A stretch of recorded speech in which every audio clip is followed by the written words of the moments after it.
Go. Flora's arm had finally wore out. Drawing up that water bucket was just too hard on her shoulder. She'd been turning that old handle for over 60 years.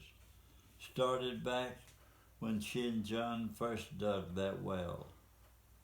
Last fall, she'd taken to hitching the rope to Hoover's old mule collar. But it was a chore to get Hoover to stand.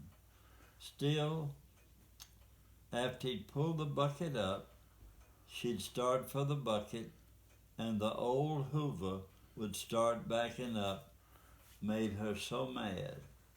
She'd been down to Eva Mae's and seen that fancy electric pump she got from Sears.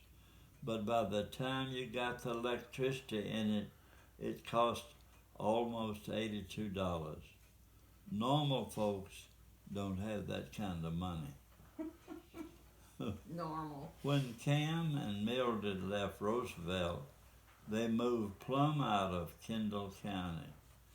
Cam had said, "Help yourself to the old air motor windmill. It still pumped water." So she talked to Fred at the general store. He said if she'd trade him a pregnant sow and a boar, he'd move it and get it pumping. She'd get a hold of him come Saturday, and they'd make that deal.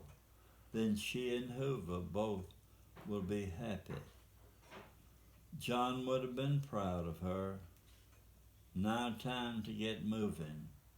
She figured Hoover could use a little corn in his feed.